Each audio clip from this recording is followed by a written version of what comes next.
question for it is, using Jonathan Cohen as a case study, how do intellectual property rights interact with copyright and royalty laws in the US?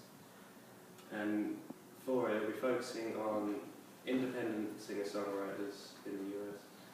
And it'll investigate how their original music is distributed and handled after the process of creation.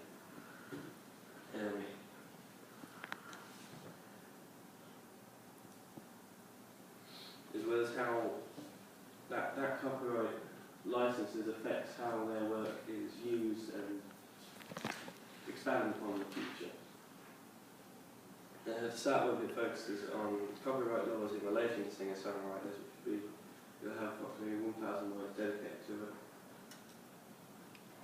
And copyright refers to what happens upon creation of the works when the writer is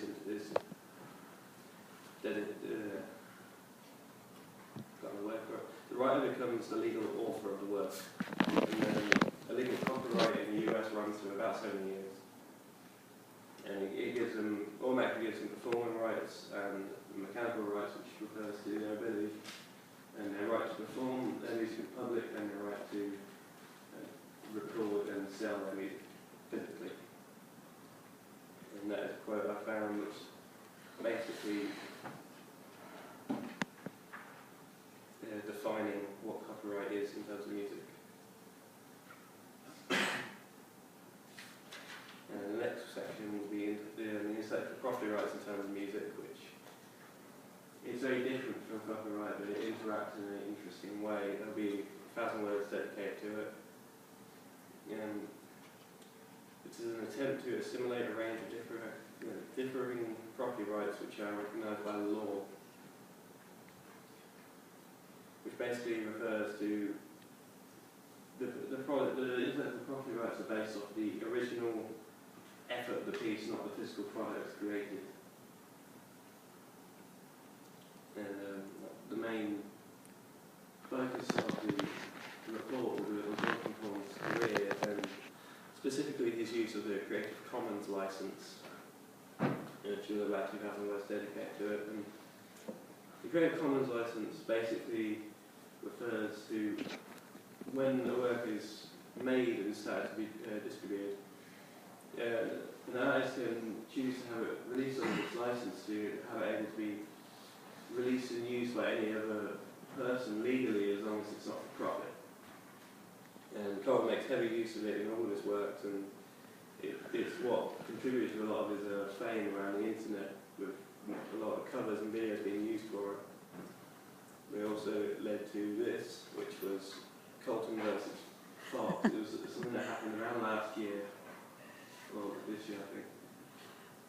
Yeah, it's going to be about another 2,000 words dedicated to this battle, along with some other similar ones, which is essentially, in 1992, Smith released the song Baby Got Back under Deaf American label.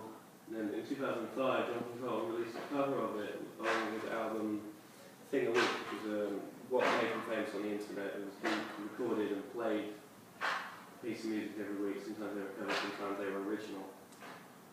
And then he sold it under a legal license. And then in 2013, the show Glee, you all know Glee, shows a version of the song that was noted to be extremely similar to the arrangement and melody from the version, and have a physical example of it. But it is extremely similar, and it uses a lot of the same pieces of the arrangement that Cohen used, specifically the melody that Cohen composed for, which was different from Smith's version. The same duck sound that was used to censor a swear word, and it even mentions Jonathan Cohen's name in the work. And Cohen complained to Fox that they were using his arrangement without crediting him. He wasn't asking for money, he was asking for due credit. And Fox explained that they were well within the legal rights to do that, and that he should be happy about the exposure. That's a quote from Fox.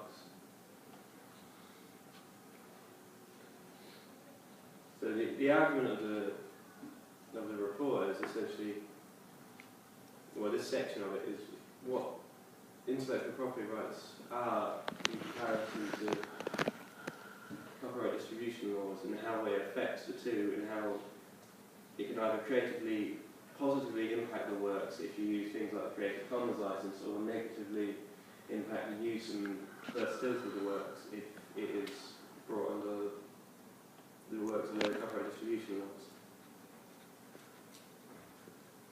That'll be about 500 words for that small argument. The more I'm going to move into when I do it is I'll research more into a few other examples of singer-songwriters and independent singer-songwriters and their experience with these laws, and then research the legal implications of reworked material and music, say famous covers throughout history that were more famous than the original. Yeah, that's it. Oh, can you just go back to bibliography a sec? Yeah, sorry. Cool. Okay, yeah. Thanks very much.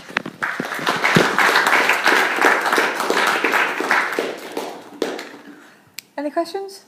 Yeah, and one, have you found anything about covers or like remixes or just up-to-date stuff that has actually been paid and it's not just left to go for free?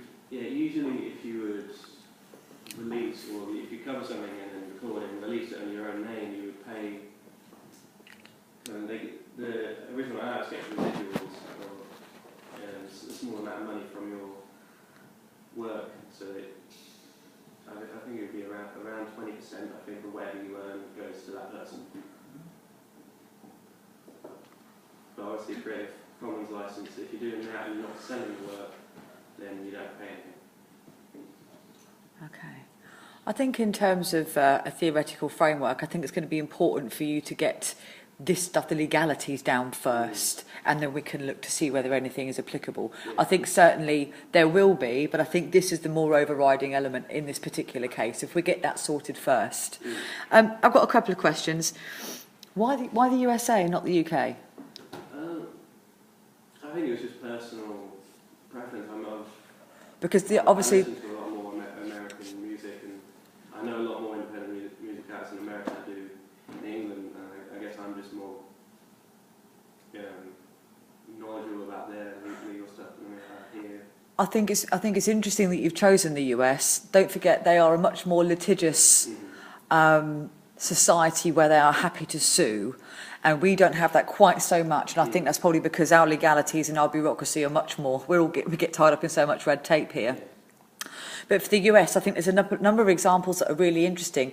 I think you need to look at the Amen break. And the Amen brothers, and the fact that they didn't copyright that, and actually if they had, how much music wouldn't have been made as a result.